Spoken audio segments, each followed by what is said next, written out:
We'll start with the small talk. I woke up at 2 in the morning shitting because I ate Domino's, so that was fun.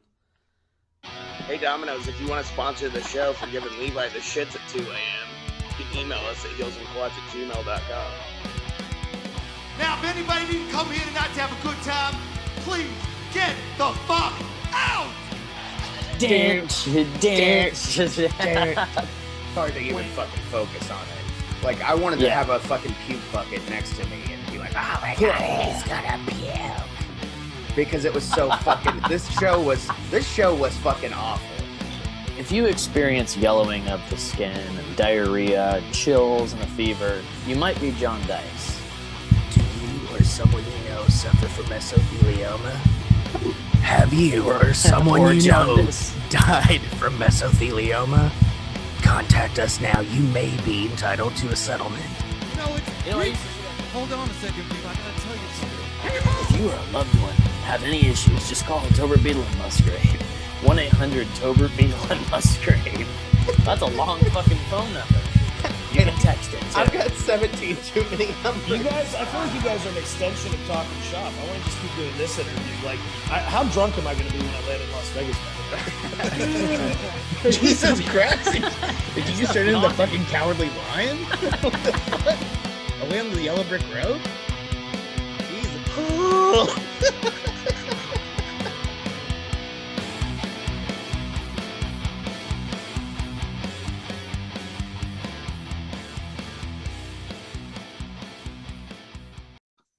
What's up, everybody, and welcome back to the Heels and Quads Wrestling Podcast. Cast. Back at it again. This time we're bringing you a little wrestling content as I think our last released episode, last two would be music, right? Or was it? It's because of Patreon, and we got behind because of 4th of July. Yeah, we're kind of off right now. What was? No, we did Forbidden Door. That was the last. Yeah, it was only 2 episodes ago. Yeah. Because the last episode, and then we had the first round, Maiden and Priest, and then we had the Kiss one come out.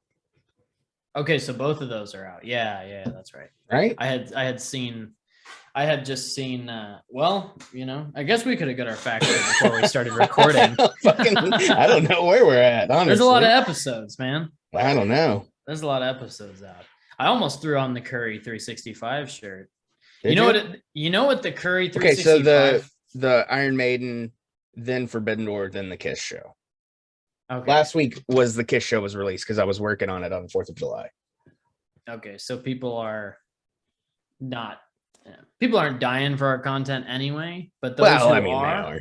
Yeah, they are. Yeah. Those who are excited that this is a wrestling episode. We still do really good on like audio. It's the video that's just it's taking a while. Well, man, and if you look at all other, for the most part, podcasts on YouTube, the visual version, like you can look at it and be like, this is a podcast that probably gets like, say, 1 million listens, just random number. Just like based on what they're... Yeah. On YouTube, it gets like 40,000. It's like Mhm. 40,000 to 1 million. It's a big difference. Yeah. So that's just kind of how it is. Even like, I even see like... Because you're just watching people talk. So I understand why people don't watch it. Yeah. And I'm cool with it. But like the older ones, like when we first started doing video every week, like they're starting to kind of climb up a little bit. But it's like, I'm just I'm waiting for that pop. It's got to happen. I'm not giving up. I think if we did other videos, like skits? if we did YouTube content, like if we filled our house with fucking balloons and bubbles and shit, and if we did dance kid the night friendly, away. Yes, that's exactly what. And if we had like the Macaulay Culkin faces on the thumbnail, and it's like really bright colors and big letters, and like that's clickbait shit that people do. That's I don't want to do that though. No, I don't. I'm just saying that's what gets the views. I just wanted to say before we get into it, if I sound weird or look weird, it's because I'm not feeling well. So yeah, I just wanted to say that. And if I cough or sneeze or anything, apologies. He's a little stuffy. Yeah, it's that time. Your allergies are always running wild, though. Not to be confused with Hulkamania, but well, that's running wild on today's topic. Also, before we get into it, I wanted to mention I did, before I watched King of the Ring 2002 last night, I checked out Kevin Nash's first episode of his podcast. Oh, it's out? It's out, dude. Yeah, I watched the video. I'm queuing it up, dude. Speaking of it's on podcasts YouTube? on YouTube, yeah. What's it called again? Click This. Click This. It was, I'm not going to spoil it because I want you to enjoy it. I didn't know you didn't know it was out. I forgot it was, I totally forgot it was this, it was like the 9th. It came out the 9th, I think. No, it came out yesterday, the 11th. Dude, that's so yeah. It's the Scott Hall episode. Mm-hmm. It's good. Oh my God. It's happening right after this. Yeah. I can't wait. Yeah, I can tell you're excited for it. If you can watch it, watch it. I'm going to. Yeah. That's definitely and Sean Oliver from Kayfabe Commentaries, who we love too. Yeah, man. Sean Oliver's the shit. That guy. And you can tell they're buddies.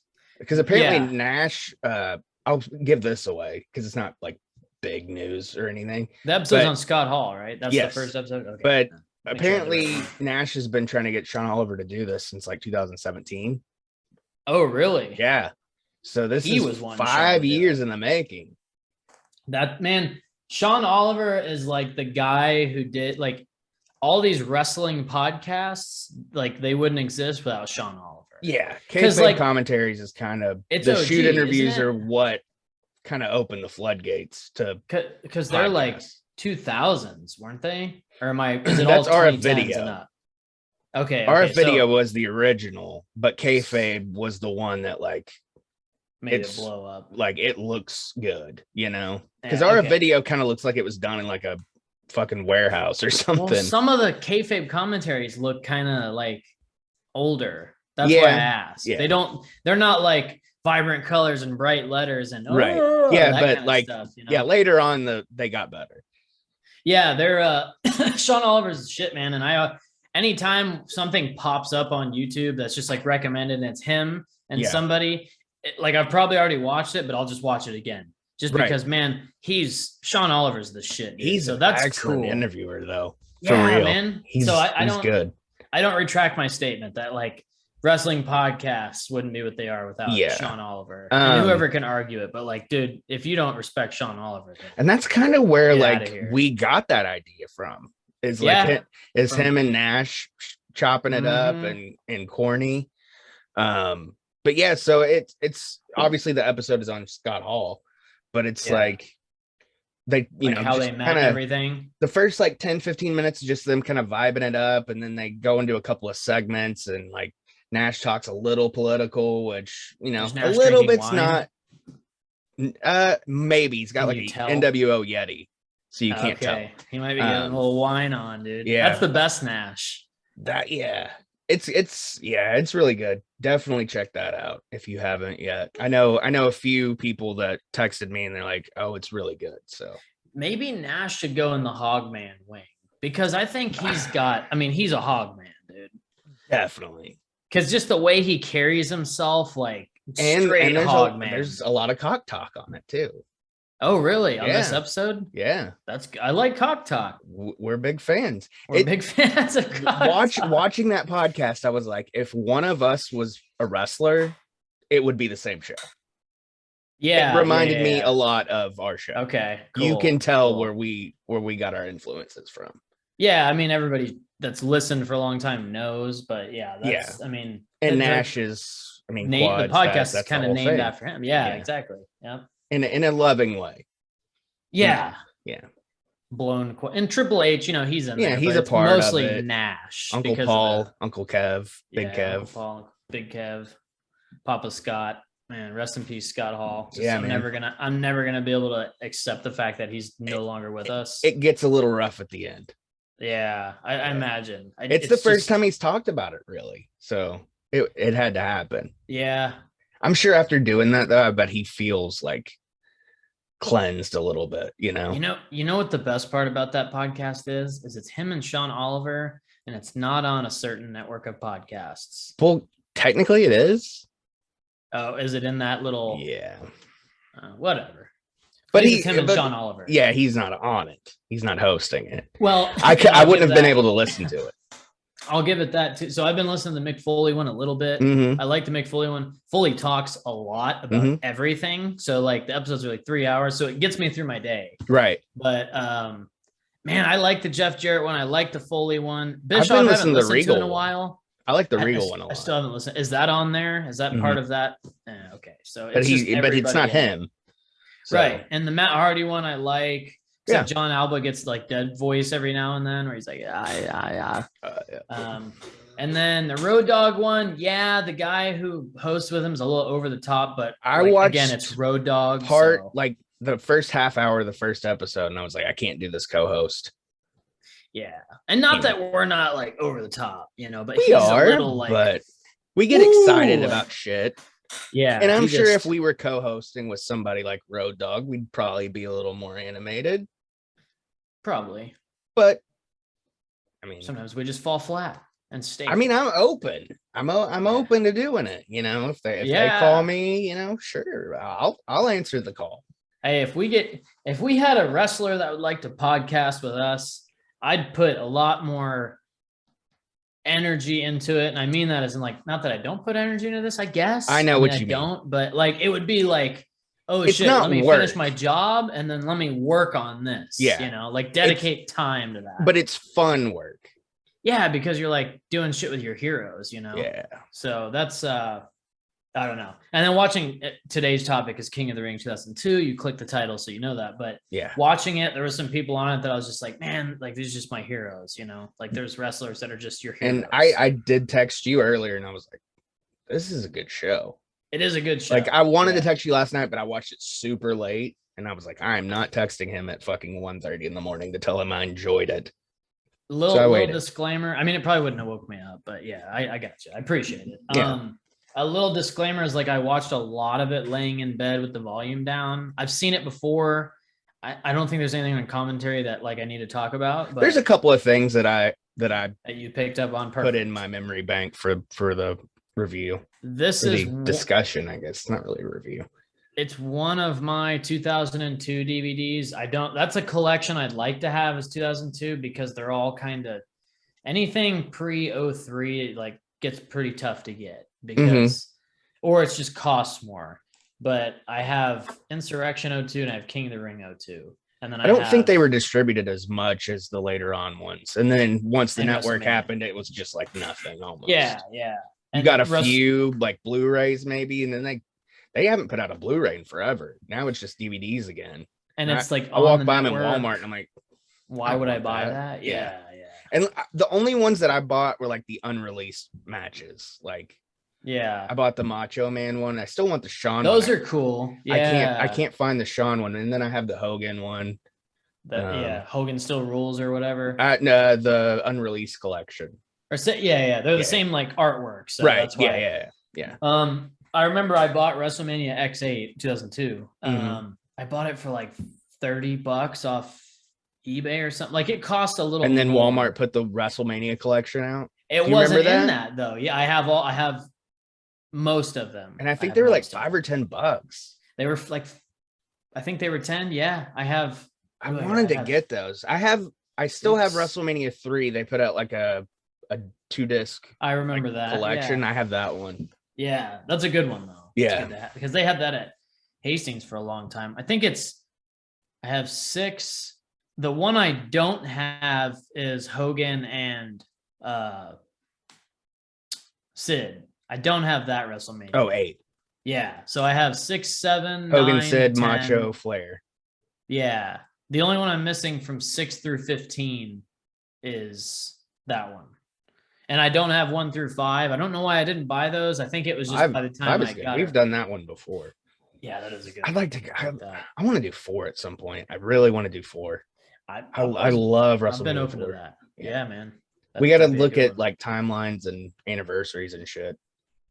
So if anybody's got a 2002 DVD they'd like to just give to me, that's cool. Yeah. Maybe I'll buy it too. But like VHS, I have Backlash 02, which chat them up in the comments. Chat me up in the comments.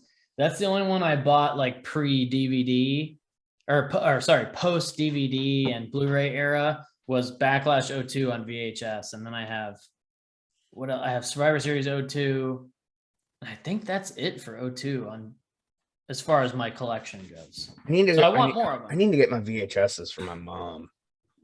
Oh, you have some wrestling VHSs too. Yeah, I've talked about it before. I know I have Mania 5, and I have Halloween Havoc, the Hogan Warrior. Yeah.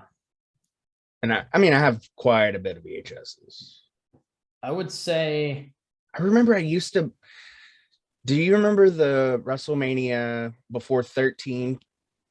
They had like the 1 through 12 VHS set, and it was the outside made the WrestleMania 12 logo. Yeah. I had that. Really? And you still have it? I don't think I have it anymore. It might be in my mom's storage. I might need to have her check. And then there was, I remember when I was a kid. That would look cool in the background. Yeah, that would be sweet. Yeah. Put a little shelf up for it. There was, when I was a kid, I remember it was 1998. It was the Big Five. They had a VHS collection. Rumble, King of the Ring, Mania, all that. That was the Big Five. Yeah, I remember that set. Yeah. It came with something like some Austin exclusive. I don't remember if it was a shirt or a figure or something. Something like that, yeah. Yeah. Coaster. There was I think everything 01 and before is VHS for me. I mean, I have like Survivor Series 01 on DVD, but that was again like everything I have on VHS from 01 and really, I even have like Vengeance 04. I have it on both, but I have it on VHS as well because I was. Yeah, that was like DVD era too. I don't remember 04 even VHS being a thing still. Yeah, I've watched it a few times, but I think I have it on DVD as well because I think I have all of 04. But those were just some of my favorite years. 2002, 2004. I like those years. Yeah. Next year we'll have 03 to watch. That'll be fun. Ooh. Yeah. Which also next year would be 98. We could go back and do a lot of 98 too, which would be fun. 98 and 03, man. That's going to be a fun year. And 93. That was a fun year. That was Hogan's last year in the Fed. Yeah. Yeah, I like King of the Ring 03 versus Yoko. 93 is a year I need to watch. Didn't SummerSlam 93 suck? Isn't that a bad one? That's Luger Yoko. Yeah. And Luger celebrates even though he only won by disqualification. Yeah. And the balloons fall down and shit. Yeah, it's pretty fucked. That's when they were like replacing that Steiner's Hogan. tag match that opens is that's the shit. I love that match. I've never seen that SummerSlam. Yeah, it's okay. Okay. It's all right. Except for the main. The main sucks. Is there? I don't know that there's wrestling. Yeah, I don't. News. And if there is, I don't care about it. I do want to go ahead and go into our new segment, though. Yes, the debut of the new segment. The debut of the new segment, and they're kind of all like together. It's the same. It's the same tweet, but different people. Oh, like replies and shit. Yeah, it's the one I sent you yesterday. Medusa tweeted out, "We have some unfinished business, Jim Cornette. Let's settle this on your podcast." It's a picture of Medusa with her high heel on his chest, and she's pulling his tie, and he's all got his mouth open, and he's like, "Oh, being all corny." So I'm not gonna say the people's names or their handles. Well, yeah, of course. But the first tweet is, and we'll either decide or we'll leave it open to the Patreon and the listeners wrestling to what wins. Who's the biggest simp out of the three? What's the title of this segment? Wrestling Simp Tweet of the Week. Simp Tweet of the Week. Okay. If I was corny, I'd probably enjoy being at your mercy too. Oh wow. Okay. Pretty simpy. That's pretty up top there. And then Jade Cargill quote tweeted it and said, "Who wants to recreate this with me?" And of course, that's going to bring them out of the woodwork. So the next two are from that. And this one is me, but no panties on. And then the little eyes that go to the side. So, because Medusa's in a dress, this person is wanting Jade to do it, but she can't wear panties, which is... He wants to see the curtains. Okay. And then the last one is the same tweet from Jade, and it would be an honor with a lot of ... dots in between them. Raise his hand, and then they went out of their way to create a image of Jade barefoot on them in a bikini, and it says "Step on me, Jade." Wow. Okay. So those are the shit. three. Those are the three that I picked. I kind of want to go with the last one. That just one's because went Step out of their on way me to create a graphic that says I think that one that's the winner for with me that as person well. laying down on the floor. Dude, step on me. Imagine that. Imagine making a graphic and wanting someone to step on you. I get that you can be attracted to people, but to just fucking put it out there like that. Dude, Twitter's got some weird, it's wild, dude. It's the wild west, man. Well, and like, Twitter's kind of no holds barred because like any kind of like there's nudity and stuff you can put whatever you want on. Yeah, it's all on there. And well, we had that one follower for a long time that was like really creepy. He was like a porn freak. Yeah. We had a few. Yeah, but I remember the one in particular. I had to mute a few people. The Zodiac guy. I'm like, okay, that's a fucking enough. Yeah, man. We've had a few creepers. Yeah. This shirt was spawned from one. Shout out to James Hogan who made this for us. I'm wearing one of three. What was I can't remember for the life of me the British the Beef Man guy's name. Like, not that I'm going to say it on here, but I can't remember even what the name was. I don't remember either. And I don't want to turn it's still in the message. It's in the DM still? It's in oh the my DMs. God. I gotta get in there. Should I find it real quick? Yeah. We're talking about it. Because that was good, man. The British. And we talk about it a lot. And I don't think I think we went through it once when it first happened. I don't know if we ever went through the messages though. I think we did, man. Maybe we've done a lot of episodes. Yeah, we've done. We're pretty much like Joe Rogan at this point. If you were going to be confused, if there was a wrestling, if there was a wrestling equivalent to Joe Rogan, it's us. Oh shit! Just kidding. For all there's so many. Hey, do you want to do the podcast? Yeah. I gotta fucking go through. When would it be? It had to have been like 2 or 3 years ago. I'm in 19 now. There's one of me swearing at Anchor because they sucked at the time. They're way better now. Shout out to Anchor. Yeah, shout out to Anchor, by the way, if you want to sponsor the show. I guess technically they kind of do. Yeah. I mean, you could pay us though. That'd be awesome. Yeah, that'd be tight, Anchor. Ink me. Jade, I'd love for you to step on me. Wow. Step on me. That's next level. Yeah, dude, that's the winner for me. The Jade step on me. Yeah, I think that's the winner. Well, because it's like wow, man. I don't know. I understand everybody's got fetishes, but dude, the foot people are like particularly weird. They're fucking weird, man. Like it's a different kind of weird. So the topic at hand today is obviously King of the Ring 2002, as I said earlier, and as the title says. Fun fact about King of the Ring 2002, not really a fun fact, but just a fact. It's the last King of the Ring pay-per-view, which is kind of a bummer. Is it really? Because, it's the last, like other than Network Special in 2015 or whatever. They didn't have one in 03. They didn't have 04. No, Bad Blood took the place. That's right. When they started doing it in summertime. 03 and 04 was Bad Sean Blood, and Flair, right? And then Sean and Batista, I think. The next year, Sean and Kane. I don't remember. Sean and Flair at 03 because he was wearing the Texas tights, and then it was Nash and Triple H. Which, dude, that's an underrated. Yeah, that's an underrated rivalry because Judgment Day 03 is cool. Judgment Day 03 is cool because Bischoff and Flair, both Judgment Day 03 and Bad Blood 03, dude. Those are fun because not Bischoff and Flair, Bischoff and Stone Cold. The redneck triathlon and the drinking, dude. Bischoff and Stone Cold was some of the best content in 2000. Sheriff Austin, dude, that was so fun. It was so good, man. But anyways, we're in 2002 here because that's the year. That's 20 years back. Yeah. King of the Ring 2002, as I said, the last pay-per-view one.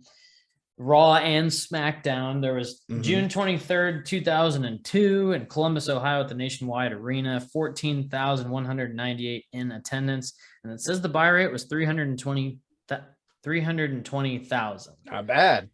Not bad. And that's sometimes it shows the buy rate. I mean, you can find them all, but yeah, there's actually a site that just shows just does the buy rates. Yeah. Quick little note on this one. It's Raw and SmackDown, like you said, but JR and Lawler are the only ones that do commentary. Michael Cole and Taz are like up in the rafters, and they only like lead into promo packages for the SmackDown brand stuff, which was super fucking weird. Like, why can't they have a desk down on the floor and like actually do commentary? Michael Cole was still super annoying here. Yeah. And Taz was like really good. So maybe that's why. It's that weird time period where they adjusted the draft and they're not really like, they haven't quite figured it out. Yeah. Yeah. Cause even 03, the brand split's kind of in full effect, but pay-per-views are still dual branded except for the overseas ones. Yeah. And then, which we've got another one of those coming up before SummerSlam. Yeah. The Australia one. And then I think, because the next one we do will be Vengeance, and then we'll do the Australia show, and then I'll put out SummerSlam because we've already done it. I think the first show that actually did adhere to the guidelines of the draft was it No Way Out 04? I think is the first one that's just the one SmackDown. That's the one where Eddie wins, right? Eddie wins the title. Yeah. I'm looking forward to do that in a couple of years. Because I don't think 02 and 03, neither of them. And same with 02. Insurrection 02 is Raw, and Rebellion 02 was SmackDown. Right. But I don't think they did a Rebellion in 03 though. They did. That was 1 year. Yeah. We're done. Well, they did Rebellion in 01 and 2000 and 99, but they were not brand split shows, okay. Obviously. So it was like maybe even 98, maybe 98 to, I don't know, because I know I rented like 99. But anyways. King of the Ring. Yeah, it was the last King of the Ring until then they did the network specials, and then they did it on TV, and then it wasn't, I don't know. It was whatever. Yeah, so the Sunday Night Heat match was the Hardy Boys defeated Raven and Steven Richards. Yeah, there was no tag matches on the pay-per-view. No, I noticed that now that you say that. There was all weird. Singles. Yeah. I kept waiting for a tag match, but the show flew by. It was 2 hours and 40 minutes. A lot of good matches. But yeah, go ahead. We'll go match by match. I mean, like you said, it flowed very well, and it's again 2002. The roster was just stacked. Like you had everybody except for Austin and almost all the matches got promo packages. Yeah, it was back when they cared more. Yeah, when Hurricane and Jamie Noble got a promo package, I'm like, this show's gonna continue to be good. Yeah. It opened with Rob Van Dam defeating Chris Jericho in 14 minutes and 31 seconds to win the King of the Ring semifinal match, which this is weird too, because it's at this period where Jericho is undisputed champion. Then when he loses the belt to Trips, it's like Judgment Day 02. He had the big match, the cell match with Triple H, and then he gets the title shot at Survivor Series. But Jericho and Flair, I think it was, at SummerSlam 02. That's a good match. And I don't know, just Jericho, you would think maybe he would have went to the next round, but it's nice that they gave Rob Van Dam that little, but also Jericho's like, I'll put whoever over, even back then. I didn't look at Wikipedia before this one like I usually do. So I thought for some reason that Jericho did win, but this match was super fucking good. It was really good. This was possibly the best match of the whole show, as far as wrestling goes. Yeah. As far as it was really fucking good. Like it was. I mean, they worked well together. There wasn't botchy they have a similar spots, similar style at the time. Yeah. At the time, yes. Yeah. I wanted to make sure I said that. Yeah. Rob Van Dam's just a little more kicky than Jericho is. And they made note of that in commentary about Rob Van Dam like to kick people in the head and stuff. Was really into that. Man, they were Rob Van Dam back then. And not that they're not still they can still both work, obviously, but man, at this time, but they're both like 50, fucking top notch. Yeah, man, they were two of the best probably on the planet at that time. Rob Van Dam, I think, was the best worker in ECW. Mm-hmm. And then I'm saying, like, as far as the ECW original, we all know Eddie as a wrestler, not ECW style, even though he did do ECW style, but as a wrestler, he was the best one. I'm with you. One of the best. And we all know the other big names that was, we all know the other big names that were in ECW, but Rob Van Dam, was the best, something that was produced from ECW. And he was one of those ones that came over when they were doing the WWF stuff too. Yeah. Him and Taz both worked a couple of matches on Raw. Yeah, and like you said, Taz, yes, he's right there with Rob Van Dam. Not that Sabu or anything was like they're just that's more of that hardcore. It's that hardcore style. Yeah. Not they can't work, but Sabu could work. Oh yeah, but RVD and Chris Jericho, it was a killer match, man. It was fucking I'd watch it again. Yeah, I'd watch it again right now, man. Yeah. It was a good one. I was laying in bed watching it, so I was kind of dozing. But I was like, I've seen it before. I know it's good, just on paper, right? So I don't remember the last time I watched the show. Yeah. So I was kind of invested in it. I'm gonna start doing that where I don't look at Wikipedia before we do shows, because when I know, not that I don't have a vivid memory of certain things, but if I don't know the whole show, like the card and who wins each match, I feel like it's like watching it kind of for the first time. Yeah, so that's nice. And this was still one of those 2002 was one of those weird years where I was in and out. Me too. Same thing. Yeah. I was 15, dude. I was doing other stuff. Yeah, I was 9. So I wasn't doing, I was exploring a lot of things. You had a lot of stuff on your plate. Yeah, wrestling's always there, but it's like, I was definitely like Mania that season, I remember, but then like summer I'm in and out, Well, you're out doing stuff, Yeah. And especially as a 9-year-old. Yeah. It's followed directly by another King of the Ring semifinal match. It's Brock Lesnar defeats Test in 8 minutes and 12 seconds.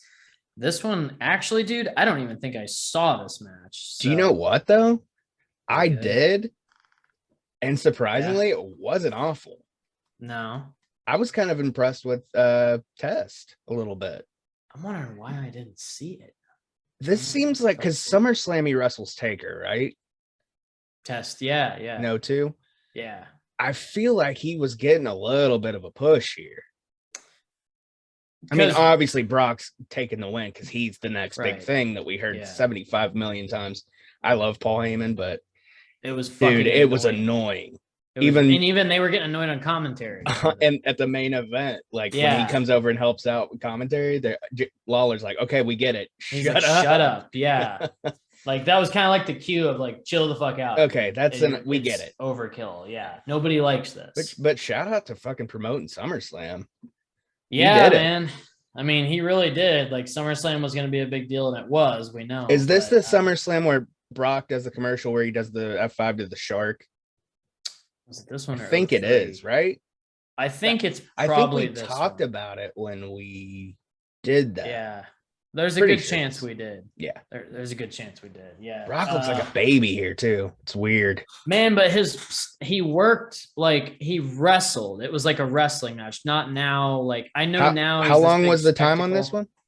It was 8 minutes and 8 minutes and 12 seconds. It felt longer. It felt 15 to me. Yeah. It felt more like the Van Dam Jericho match. Because it's like a big beast versus a tall dude. That's like a beast. Too, if you get time and you care to go back, there's a spot in this match, like towards the end. You can watch like the last minute of this match and see it. Test catch Lesnar with a fucking big boot and like kicks his fucking head off. It was awesome. Oh, nice. Yeah, it was cool. I'm always down with a big boot like that. Yeah, it was a good one. Yeah, I mean, hey, this match wasn't awful. I don't know why I liked this match better than the Rob Van Dam Brock match. Their styles didn't mesh. Well, and we all kind of knew where that one was going. Probably even back then. It's like, okay, we know who's going to win this. He's the next big thing. Yeah. So they start the show with like, let's get King of the Ring. Let's get the main event set, or the main King of the Ring match set. Yeah. And then they do the Jamie Noble defeating the Hurricane to retain the to win the Cruiserweight Championship. Sorry. 11 minutes, 58 seconds. Yeah, I'd have the video package, and this is also that Jamie Noble and Nydia thing, which is the trailer trash thing. Like, dude, they played it so well. Weird. Yeah, they did great. Yeah. It is weird, though. This one in the women's match, Lawler's commentary, it ain't flying today. I tell you that much. Talking about trailer trash, and then he gets real pervy, like on Nydia towards the end. That's Lawler. Yeah. Yeah, and JR says, because Lawler said, oh, you wouldn't, be interested in Nydia, and JR's like, she's old enough to be my daughter. And then he tells King that she's old enough to be his granddaughter, but he's into that kind of thing. I'm rolling, dude. I'm laughing at this. Oh, dude. He called him out. Lawler's stuff was so, like, his perviness on commentary. I don't care who you are. I don't care if you get offended. It was funny. It was funny. But, like, I get it's a different time, and you can't say those things now because people get upset. Yeah. Whatever. Yeah, you definitely can't say on TV because it's PG. Yeah. But man, Lawler's his puppies. It's a fucking act, and they're in on it. They're not getting mad at him for saying that shit. No, it was Vince the time. Loved it. I mean, look at Vince McMahon. Yeah, well, ooh. Ric Flair defeated Eddie Guerrero in 17 minutes even, and that's kind of a long match for them. It was, dude. Eddie does a backstage segment. Yeah, with Terry. He's hyped. And he's like shouting out all of his cousins and stuff and siblings. It was Latino heat, dude. Yeah, he was Eddie, on at this time, and he said, "I'm in the best shape of my life." He was fucking jacked, dude. Eddie was beyond. I think at this time, Eddie had a little help, with the stuff. But is this before or after he gets released for a while? I don't know. I think it's after because he's around for like, from what I remember of 02, he did an indie show with Punk. Did he? Yeah. When he was released? Mm-hmm. Well, I know in 03, it's the Los Guerreros. Like, they're running pretty hot with the tag titles. Him and Chavo. Yeah. They win the SmackDown tag belts, right? Mm-hmm. And then 04, he's champion. He's around all year. Yeah. And then he's a big deal. Yeah, finally. even 05 up until his death, he's pretty. Yeah, he's pretty up predominantly there on the card. Yeah. Dude, I was super impressed with Flair in this match, honestly. Man, that's what I was gonna say is their styles, like Eddie. So between the promo and the match, it's just another thing. I watch it and I'm like, Eddie Guerrero was like one of the top fucking wrestlers in the world. Like, I'm talking. If you put him on your Mount Rushmore, it's okay. Yeah, like, man, nobody's gonna argue with you. Eddie was fucking good at everything. He was amazing on the mic. He was amazing in the ring with whatever style. I mean, so that was the part of it when I was watching is Ric Flair's style is obviously like old school, telling the story, working the leg, working the arm, whatever. Guerrero's doing it all match. He's working that knee, and then he builds up to using the figure four on him, and Flair's selling. Eddie Guerrero's selling. Dude, this was like a wrestling clinic. And I'm not saying it's like a 5-star match, but it was just like, if you want to learn how to tell a story and watch, like, dude, these two going back and forth, man. God, they're just good. So both the chops. That spot where Eddie does like he jumps over the top rope off the apron and does like the little tumbersault back in the ring. Yeah, man. And like the way he just gets down and like he's ready to fucking like amateur wrestle Flair at the beginning. Dude, might be like one of my favorite Ric Flair matches, honestly. It's great. It's a good one. And it's not, he never does the top rope spot, which I kept waiting for it.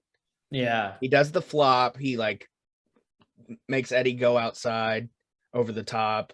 And then like he's like exhausted. So he walks around and he does a little front face Flair flop. That's a lot of F's in there. Fuck. Yeah, get the F out. You know what I'm saying? Get the F out. But yeah, dude, I was super fucking like impressed. Yeah, dude. And Flair says, you know, he's got one good last run in him. This is before Evolution, which even then he was still pretty good in the ring. But this was like one of those. This could be one of Flair's last really, really good matches. One of his last couple good years, like 02 to 04. Like, I know he wasn't right here. I know this is like everybody kind of knows Flair wasn't very confident here. Yeah. And he felt like he had lost himself. Triple H kind of brought that back. But dude, him and Eddie right here, man, like it was such a fun match to watch. And like I said, it's not like a, New Japan 5-star Dave Meltzer match, but it's like, it was just a wrestling, like a story being told in a ring. Right. It's the kind of match that we like to see. Yeah. They wrestled in WCW quite a bit, I think, too. Because they did. I think when Flair was kind of in that US title picture. Oh, yeah. That's kind of what they were kind of doing. Yeah, they were kind of doing that. Because I know Flair did the Conan match, Bash at the Beach 96, which was also really good. Yeah. But yeah, I think they worked. Squeaky. I think they worked a little bit together. Maybe some house shows as well, if I'm not mistaken. I'm sure. Yeah. But yeah, this was, if not the best match, it was the second best after the Van Dam Jericho. I could flip flop those. Eddie Guerrero, man. Anytime I watch one of his matches, I'm just always like, why did he have to fucking go so soon? Yeah, because he could have been. I mean, I think through 2010, he probably would have still just been at the top of the game. How many more times could he have been champion? Yeah. And like now with like when they bring like guys back, Eddie Guerrero could easily be one of those guys that just comes back. Big money maker. Yeah, dude. Because it's just so good. And same with Benoit. I know the last 48 hours of his life were pretty fucked up, but like he's another one of those that like you watch his matches and you go, fuck, he was just so good in the ring. In the ring. I think Guerrero was better than Benoit. In the ring. Yeah, exactly. Like Benoit was great, but I think Guerrero was better. Yeah, I'm with you on that one. And they're very similar. But anyways, we'll get off that topic. And then Molly Holly defeated Trish Stratus to win the women's championship in 5 minutes and 5 seconds. It was a short match, but it was two women who could work in that era, and they put on a pretty decent match. It was a decent match. This is another one, like I said, Jerry's commentary would not be allowed today. I guess there was a chant like Molly's a fat ass or something like that. Not cool. Really? Yeah, not cool. There was a chant? Well, I guess previous, and then Jerry kept doing it in commentary. What? And I'm like, man, come on, get out of here with that. That's a little fucked up, man. And then somebody had a sign that said Molly's thong and the big pair of panties. That was pretty funny. Like I get that's fun, whatever. But like to call somebody a fat ass, that's cheap. That's cheap. Yeah. It's like below cheap heat. Yeah, that's different. I did notice this was like the big takeaway from this match. I never realized how short Trish and Molly both were. Because like when they ran to the ropes, they were like barely like like standing over the top rope. And now like you look at the women now and they're like jacked fucking like athletes, and not that they weren't here. I mean, they were good for the time, but I don't know. Trish, maybe Molly too, but I don't know if they could hang in today's women's divisions. It'd be different. I think both of them, if they were around, if they kind of came up in this, they would. But like I don't know, man. Molly's underrated. I'm with you. I think she's an amazing worker, and I know she's trained women. I think, and I'm sure. Yeah, Molly's really good. But anyways, it was short and effective. It's spot on the card. Yeah, it did its job. A lot of roll-ups on this show. Yeah, there was a lot of roll-ups on it, including the main, which was kind of, we'll get to that. Okay, and then Kurt Angle defeated Hollywood Hulk Hogan by the ankle lock submission, 12 minutes and 5 seconds. This one's fun. All I could think when I was watching it was when Hogan does his does that and then hits him. Wind up. up. Like, I mean, it was. Punch. I have to turn away when he does that because it's just brutal. When he winds that punch up and he hits, I have to turn away because it's just. You're afraid you're gonna get some like trickle down effect. Yeah, it's just hard to watch, because I know he's just destroying Angle. Yeah. Shit. So when he puts the fucking toupee on and the headgear and he does that was good. I was like, ugh. Yeah. And they joke about Hogan being bald a lot in this match. I'm like, yeah, but at least he owns it, Yeah. I have a little take on this. I think this is Uncle Terry's last good match.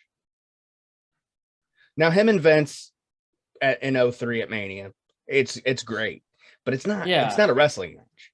It's a fight. Yeah. It's a street fight. Yeah. But this is Hogan's last good wrestling match. I'd have to watch some of that. Yeah, I don't know, because in 03 he's in pretty rough shape. Him and Sean it's a joke, and it shouldn't have been, but Sean was being Sean, and it's fine, whatever. I still enjoy that. Won. Yeah, Sean should have won. And then Orton in 06. I don't even remember it, but I know it was whatever, Yeah. It was just a one-off match, and Orton should have won. Yeah. But this is Terry's putting people over at this time, and it's cool, Yeah. It gives, and I think a lot of people forget this Terry time. Well, so that goes back to that Instagram comment I talk about with I can't remember what it was, but it was something about Hogan and being champion a lot or something. And I was like, well, that's what worked for him, brother. He wasn't putting nobody over. And it was like a joke, but somebody commented on me. It was like, you obviously haven't seen his 2002 run. I'm like, dude, that's my favorite Hogan run. Yeah, like that's my favorite Uncle Terry. You were joking around. Yeah, but that's that's social media for you. There's always that dude in the comments that takes shit so fucking serious. Like, nobody gets sarcasm on the internet, man. No. You can't be sarcastic because they're like, what are you, fucking stupid? Yeah. Like, whoa, dude, it's sarcasm, man. And why are you calling me stupid? I'm canceling you. Yeah, man. Yeah, exactly. Use that word. I'm offended. Oh God, Jesus Christ! I just hate it. I hate I think the social media has ruined. Dude. Yeah. I think the internet has fucking ruined people. Yeah. And TikTok is so toxic. Oh my God. Like, look at these people on the street filming themselves. It's only going to keep evolving. There's going to be some new stupid social media platform that I'm going to download in a couple years and get stuck watching these videos or pictures on. I'm still an Instagram guy. That's my favorite platform. You do like Instagram. Yeah. I'm an Insta guy, yeah, because you get like everything. Get to the point, Yeah. But anyways, I really like this match, honestly. Yeah, man. Angle carries it. I'm not saying that Terry really does anything. Yeah. But Angle sells. He makes Terry look strong still. Good, dude. It's really good. I get the story with the hairpiece and the headgear and stuff, but I feel like that's the only thing that I have like a gripe about. Like, can we just be serious? Yeah. Like lose the head. You're wrestling Uncle Terry. Yeah. Like, be a little serious, You're not the fucking Zodiac. It's crazy. It's always like, even around this time, 01 through really even, dude, 2000 through 2000, Angle's whole career, basically. Yeah. Like, dude comes in at Survivor Series, 99? Mm-hmm. And I mean, he's a world champion the next year. Like, Angle is just a fucking natural, dude. Yeah. And I know he talks on his podcast about being green and stuff at certain times, but I'm like, dude, but you don't understand. Like, have you watched your footage? Like, you were so good from day one. Even being green, you were fucking good. Yeah. And like, look at this, dude. He's so this is almost 4 years in, I guess. Yeah. To wrestling. And it's like, you're in there with Hogan and you're making him look good. Yeah. Like, what? And Hogan's broken down. His back's fucked up. He's old. Like, he's wore down. He can barely fucking it. Yeah. Some of these later Hogan matches are tough to watch, especially being a Hogan fan. It's like, it's a fun run to watch, but it's tough to watch. Yeah. Because he's in pain. Yeah, man. Even and I know in TNA he was in really bad shape because he was even older. He wasn't. I gotta. At some point, we gotta do that because I gotta see the Hogan run. The Hogan I want to run see in it. TNA is I want to fun, see man. it week by week too. Yeah, it's really fun, man. Because it's not very long, right? He's only there for what, a year? I think it's 2 years. Okay. It's like Genesis 2010 to that show in Little Rock that he went to. Yeah, he quit at that show in Little Rock. That kayfabe quit. I mean, I guess legit quit or whatever. Like kayfabe, but he was his contract was up and he wasn't re-signing, brother. Yep. He was re-signing, brother. Just let that brother in there, brother. Yeah. Was it 13? No, I saw him. I had to have seen him in 2012. Had to have been.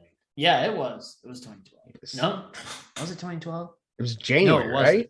No, it wasn't. It was 13? 2013 when I saw it. No, it was September 13 when I saw it. Okay. Fuck. We're way off. And they did 2 shows. The second show, I was on the hard cam and because you got to move because so there was nobody there. Yeah. Yeah. It was fun, man, seeing TNA live though. It was really fun. I would have went to that show, honestly, had I known it was happening, but I didn't really follow it. Yeah. And that's soon after we had met at the job and was like, hey, you like wrestling? Because I remember Travis was like, you need to talk to that guy. It's so weird that we knew each other for so long before we started doing this. It's weird. Because it was just the monthly pay-per-view hangouts and the Eagles games or whatever. And then you moved and we were sad. Yeah, everybody was. And then we hated each other for a bit. Yeah, it was like we had heat for a couple months. We were just over each other, but we talked about that last time. We did about a 3-month angle. That's about what we did. Yeah, we really worked it. Arc. Yeah. Our story arc. Overall, yeah, I enjoyed it. It was fun match. Fun match, yeah. And then we get Brock Lesnar defeats Rob Van Dam to become the king of the ring in 5 minutes and 36 seconds, which they emphasize that like not only is it king of the ring, but it's a number 1 contenders match. Yeah, this is the king first of the ring, time. But it's a number 1 contenders match. Yeah, this is when it was King of the Ring was basically like the Summer Royal Rumble because SummerSlam is the Summer WrestleMania. Which, man, I think that's the way to do it. I wish they would have been doing that the whole time. I do too, man. We would have got Owen. Yeah, which we did. The year Owen wins the King of the Ring, he wrestles Brett at SummerSlam for the title in the cage. Yeah, but it kind of did. I'm thinking of like post this, like each year after, dude. How cool would a King of the Ring tournament been each summer with those rosters? This was the biggest tournament too, because usually it was like 8 guys. I think this one had 16 throughout the weeks because they had 8 on Raw and 8 on SmackDown, I believe. Yeah. Which was cool. Rob Van Dam was a SmackDown or Raw. I was always excited King of the Ring time. Yeah, I was a big fan of King of the Ring. They were both on Raw, I think. No, I'm with you, man. King of the Ring. Yeah, both guys were Raw. Yeah. Yeah. Rob Van Dam and Brock. Brock was, I guess this is about when he's about to switch to SmackDown, right? Yeah, because he goes to SmackDown later in the year or whatever. Oh, when he wins the Undisputed title, that's kind of when he's more on SmackDown. When did he wrestle Terry? Because he wrestles Terry on SmackDown. Like July, I think it is. I don't think he's champion. But he was no, because it was a title match, I think. It was? Yeah. Huh. I'll look it up right now. Brock Lesnar look it up just because I want to know, because that doesn't make sense. If he's a Raw guy, why is he on SmackDown wrestling Terry? Because August 8th, 2002. So he was not champion yet, Brock. But he was on SmackDown shortly after this, I guess. Does he get traded to SmackDown? Maybe because he's King of the Ring? I am not. So might have to watch a few and episodes. Chris Jericho. Chris Jericho is a SmackDown guy. And then Brock Lesnar versus Test. Test was a Raw guy? Something we'll have to dig more into this term. Maybe we should have did our research. I saw the graphic on the screen, but I didn't pay too much attention. I saw red and blue, and I was like, okay, whatever. Well, again, dude, it's that weird time period where like people are drafted, but they're like, I don't know. It's strange. It's a weird time period. It's a little like recent drafts where they they get a little flippy floppy. Yeah, they're not really sure how it's supposed to gonna just be the work champion that jumps over the undisputed and the women's Undisputed can go champion anywhere. that can jump, and then it's like, okay, this is all. Or was the women's division exclusive to Raw? Women's was only on Raw because tag teams were on SmackDown, and Cruiserweight was on. Cruiserweight. And but the tag team was on both, I think, at this point. Actually, they could switch to. This is before they had two different tag belts. Yeah, or they were working on them. So 2002 is funny, but that's why I like, because Raw gets the old golden era old tag belts, and then Yeah. SmackDown gets the weird kind of curvy with the blue.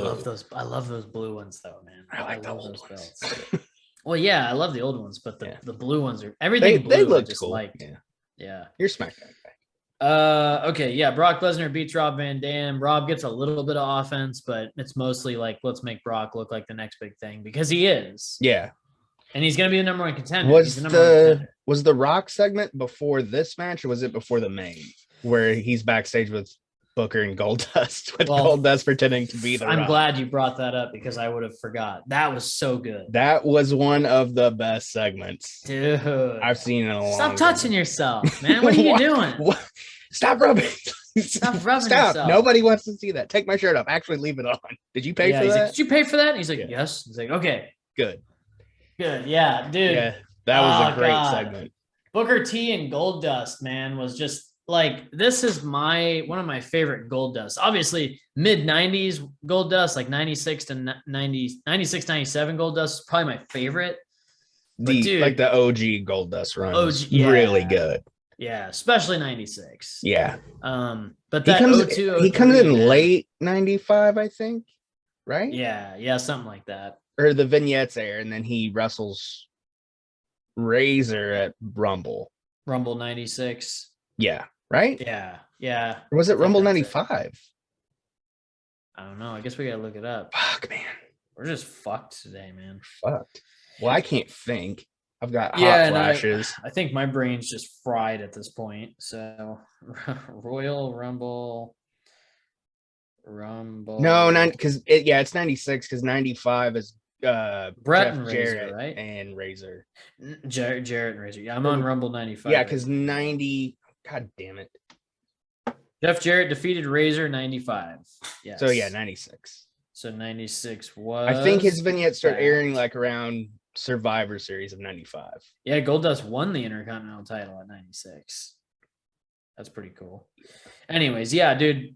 But the Booker T Goldust dynamic was just awesome.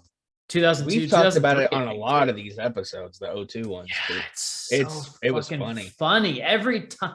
Every interaction was funny because they had incredible chemistry. Yeah, Booker was so serious and Goldust is so weird, man. Yeah. And like, I know Dustin looks back on it and doesn't like a lot of that Goldust stuff, but dude, Dustin, you killed it, man. Yeah. You made that fucking character so good.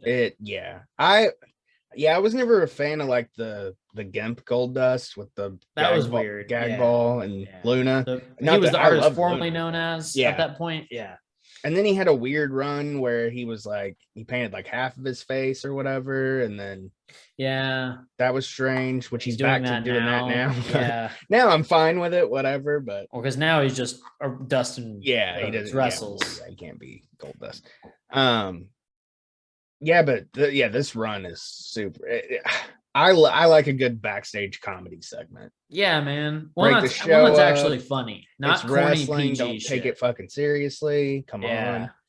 Because the corny PG stuff is not funny. Yeah, it's stupid. It's like when my wife sees me watching it, I'm like, and she's embarrassed. I think she's like thinks I'm stupid or something, or like a kid. Yeah, because it's like it's kind of can't take you seriously. Yeah, she looks at you and she's like, he's not a real man. Yeah, pretty much. Although I did open a jar of jelly last night that was pretty tight. So yeah, you're like, fucking watch this. I think I redeemed myself. On that one. And you got real vascular. You have veins popping out. They called me Body Vainsky. Bod Vainsky. Bod Vainsky. What do you like? You like Ludwig Borga? Like 93. You're some weird villain from some like Czechoslovakia or something. Yeah. we're gonna put the strap on you for 3 months. I'm a weird villain from Flash Gordon, Bod Vainsky. Dick Vainsky and Bod Vainsky, co-hosts of the Hills and Quads podcast. Tag team champs. Yeah, Brock Lesnar dominates Rob and becomes king of the ring, and then I thought we'd moved on from that. Yeah, they pushed him quick. Yeah, and then we get the main event, which is the Undertaker retaining his undisputed title against Triple H in 23 minutes even. There's a little bit of fuckery in this with The Rock. The Rock's not quite a bit of fuckery. The Rock's like not on the card, but he's there, and because I guess what they said was he showed up at Raw and he said he wouldn't miss King of the Ring because he's curious as to what's going to happen in an undisputed title match, because I'm assuming he wins because he's the one that drops to Brock, right? He wins at Vengeance, yeah. Okay, well, that's the next show. We just gave that away. Well, 20 years ago. Vengeance. I'm excited about Vengeance. Really I don't think I've ever seen Vengeance. We came over one time the night the storm happened, and I had to go check. Is that what we watched? Yeah, it was Vengeance 02. Opens with the Hardys. I don't know. I can't even remember if Goldust was at 95 or 96. I don't know if he opened that one. I'll look real quick because I have it open. All right. I guess it disappeared. Okay. King of the Ring 2002. I didn't realize that's what we turned on, but I do remember that night. Yeah, because we were doing a like a retro night or whatever, and I was like, "Let's watch 02 because I love 02," and you're like, "I'm good for whatever, man." Yeah. I think that was the night Dudley Boys open. I think that was the night. Hardy Boys, Dudley Boys, same thing. Same thing, boys. Z. Yeah. I think that was the night that Mariah brought like the crown or whatever.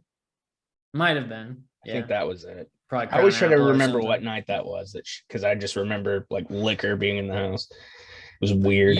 It wasn't one where you were like laughing, that drunk laugh. You didn't really drink that much, I don't think. We didn't drink much at all that. I don't think because the storm happened. Yeah, I was trying to like be an adult. Yeah, and I was like, I don't know, man. My mom, I got to check on her. I don't even know why I had to go check on her though. That was your thing, and I've joked about it ever since. I don't know why I had. Maybe I was. I think you were just looking for a way out, because I wasn't drunk and I wasn't fun. No, not at You're all. like, he's I'd be looking for a old, way. dude. If you were sloshed, I'd be looking for a way out. I'd be like, I need to go check on my mom. You are correct, by the way. It looks like there was 16 competitors in the tournament. Lesnar, Bubba Ray, and looked it up.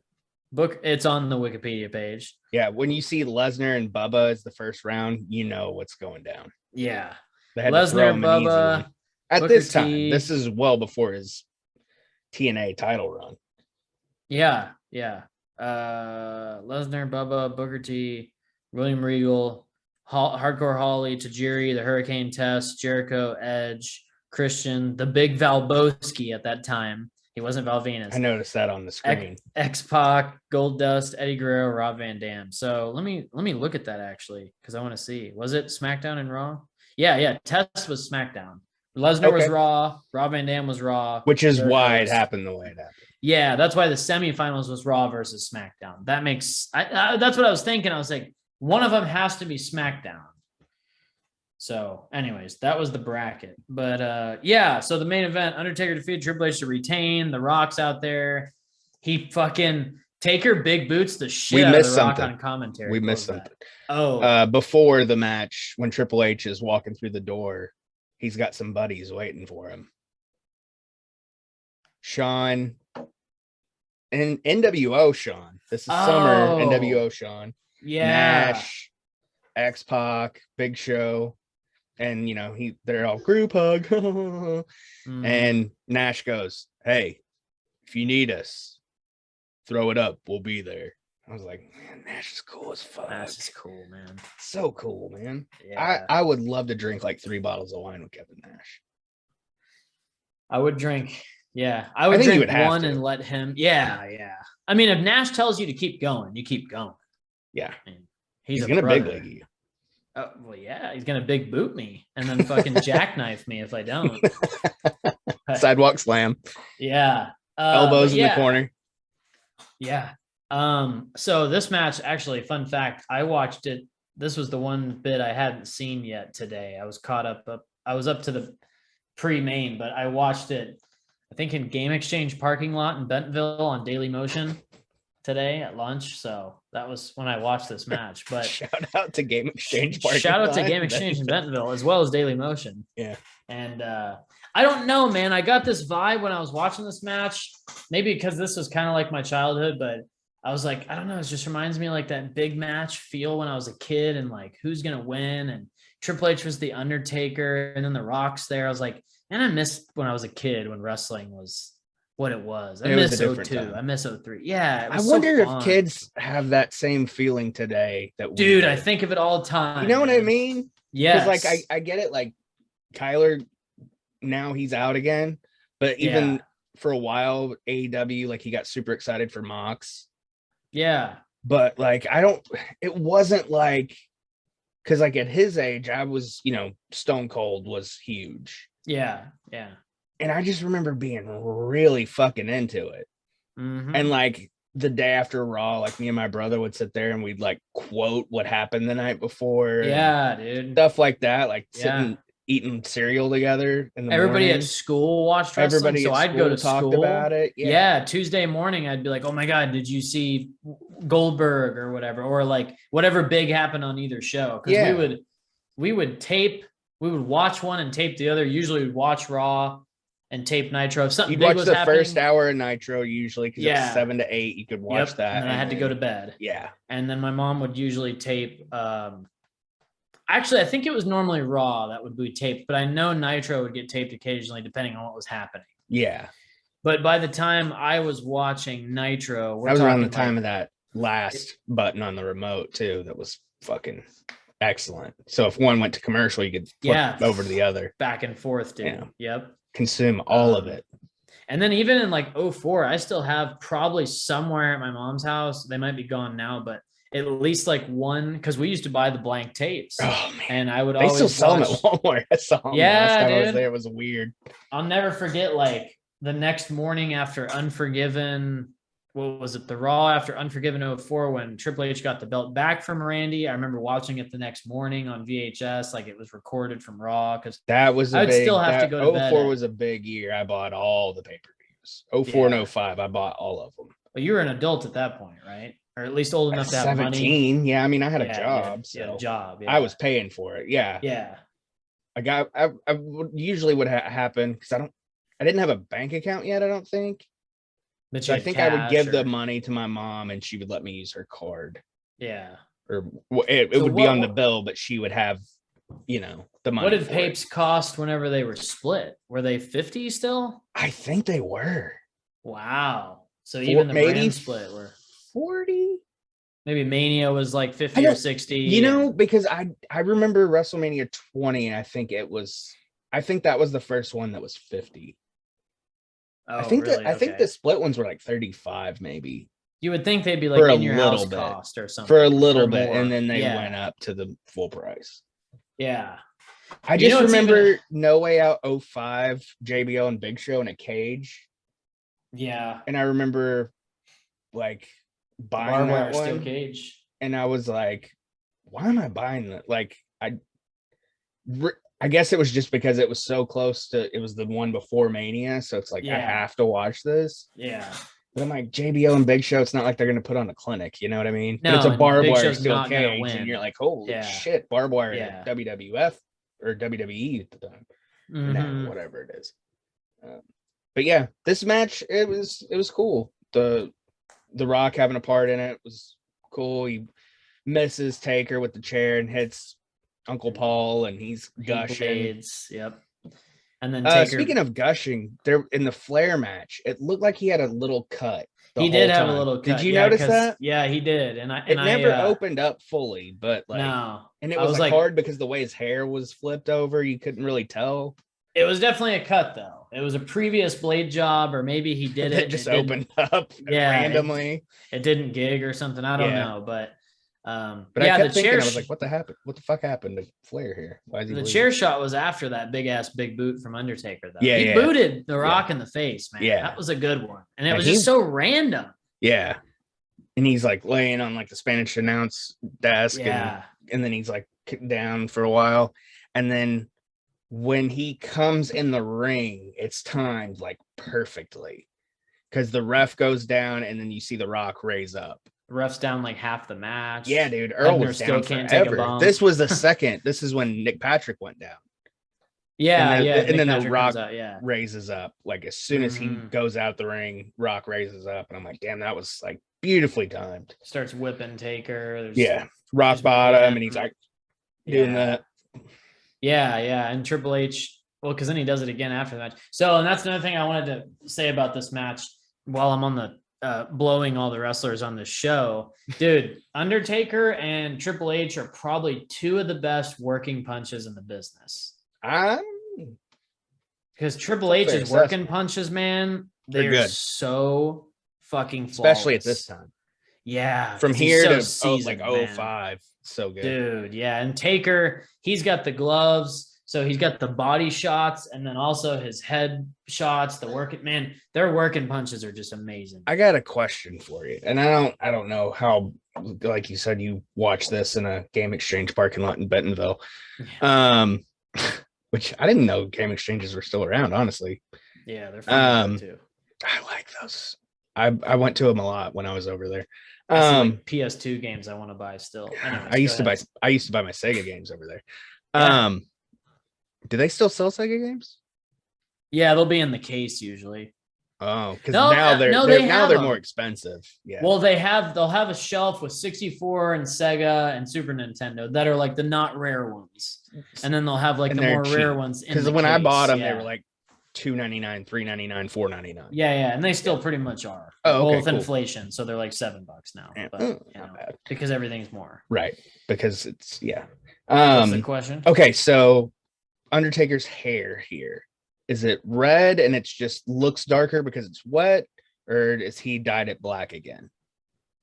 I don't know. It's a good question. I think it looks dark because it's wet. Because I was definitely trying to figure it out because I'm like, I was trying to time it, and he doesn't go back to the Dead Man until 20.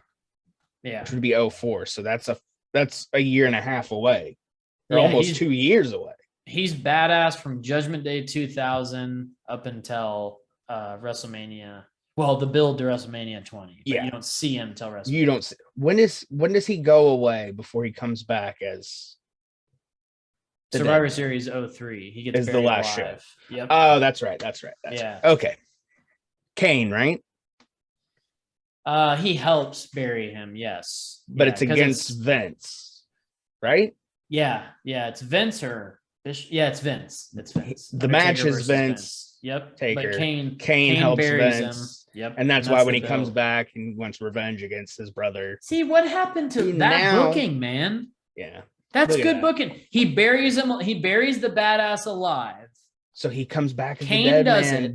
And he comes back as the dead man. Yeah. And it's Kane that buries him. So who does he come back to face? His brother Kane. Dude, what happened to that booking? Doesn't wear a mask anymore, but he looks completely normal other than his weird shaved part on his head, which was always not burnt anymore. Yeah. Well, and I just don't understand what happened. He doesn't need No, yeah, it was a. He's not Ned from South Park anymore. What the fuck? I give it a pass because it was good. I liked the crazy. He probably had some kind of weird reconstruction surgery that helped. Well, yeah, he had made a lot of money as Isaac Yankem. He was a dentist. That was the really bad teeth. Yeah, with fucking terrible teeth. Yeah, I don't know, man. The booking. I'm like Brian Gewirtz needs to come write again or something. Yeah, because I know he was a good writer. He was good. And Russo, obviously, he works on the Rock show. Yeah, because he was the Rock's guy. He was the one who did a lot with the Rock. So. My ass is asleep. Anyways, Triple H and Undertaker. I think it was a good match. Not their best, but like it's a good main event. I mean, there's nothing really wrong with it other than the roll up kind of sucked for the finish, but whatever. And then the Rock hits the spine buster and people's elbow on Taker. And then Triple H pedigrees the Rock, and then Taker choke slams Triple H. And it was a lot. Yeah. But then you end it with a fucking roll up. It's like you did all that to get to a roll up. Yeah, that's what kind of sucked. Shitty. Like, use the finisher, man. At least do that. But or a chair shot. I kept waiting for the sledgehammer to come out.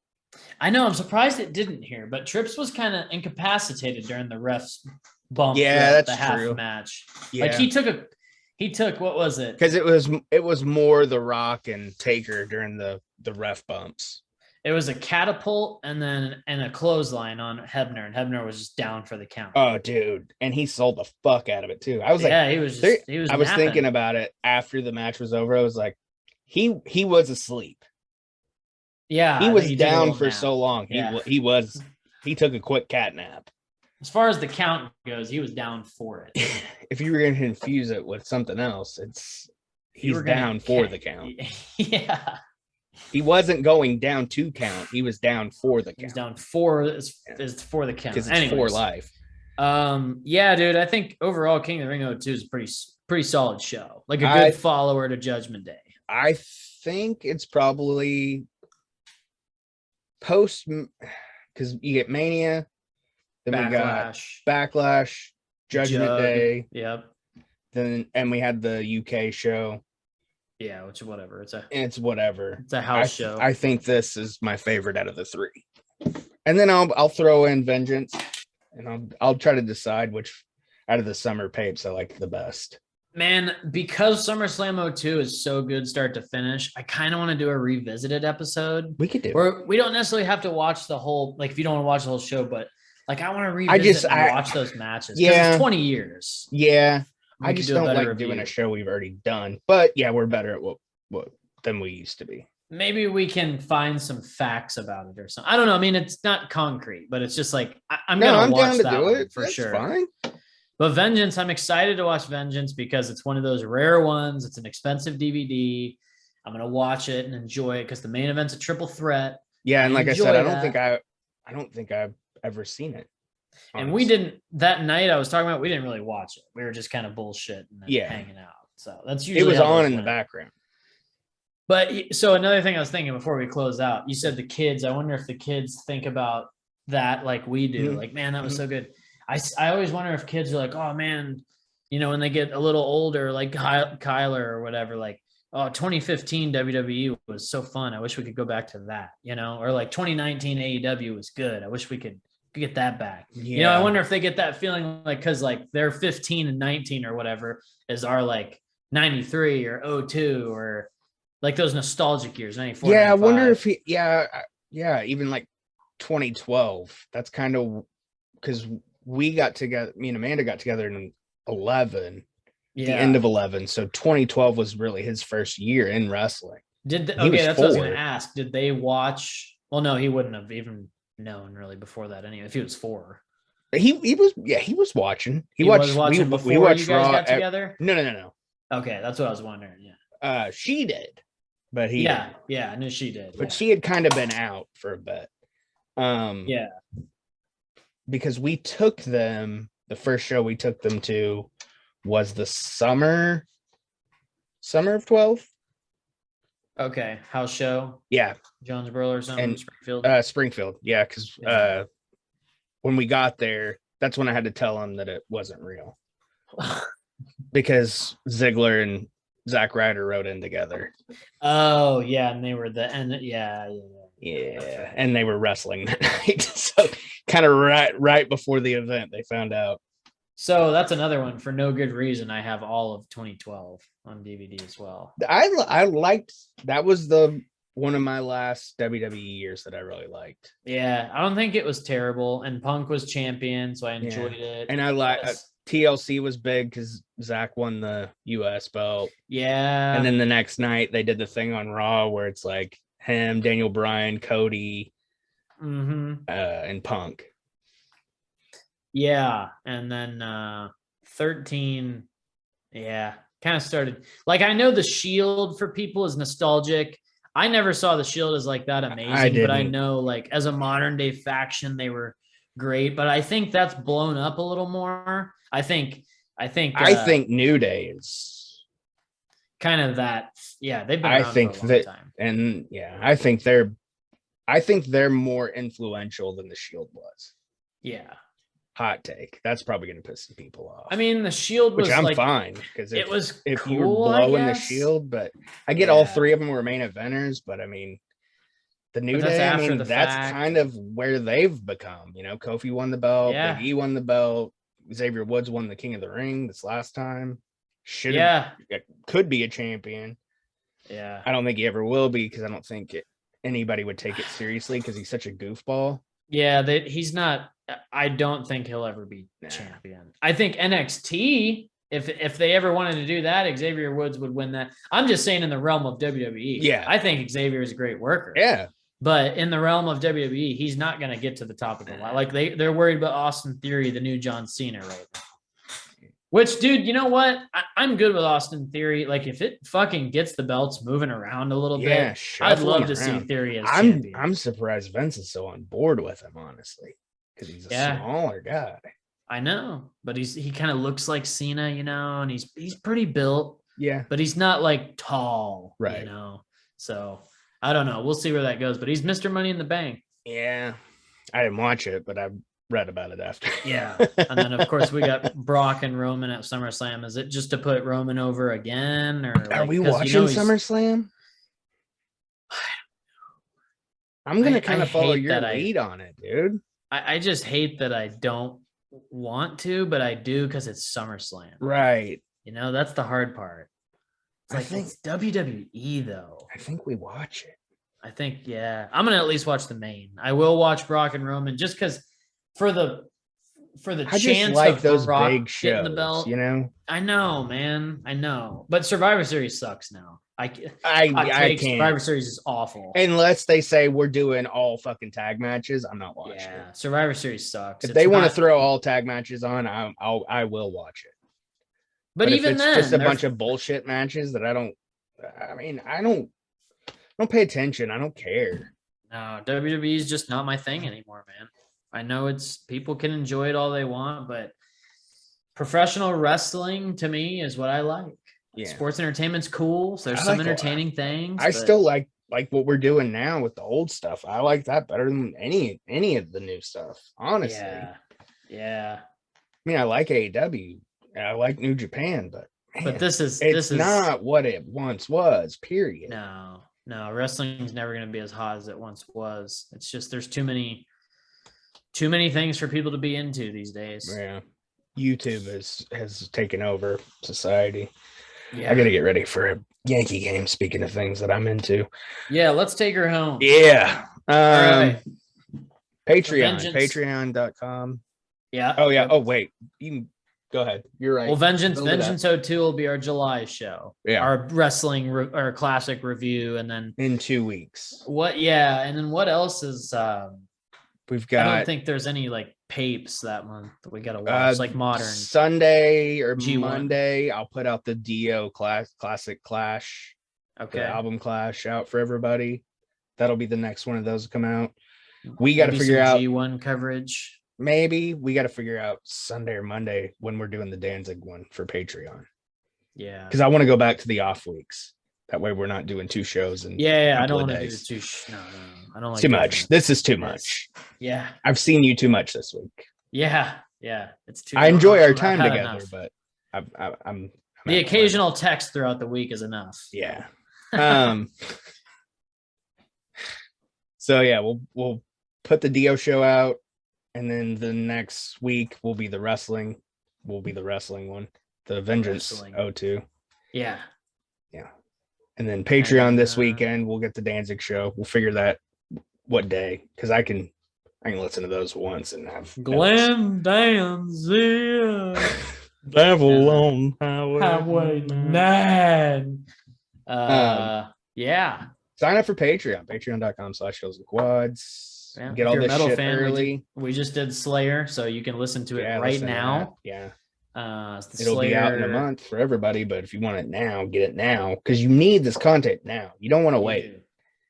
Yeah. And you get these shows a day early. Yep. If you're a diehard fan like that, and then you get to hang out with us once a month on Zoom. Yeah, and ask us all the questions you want to ask. Let me give you a date on that. Yeah, we got to figure that out. Joe, It's gonna be July 26th.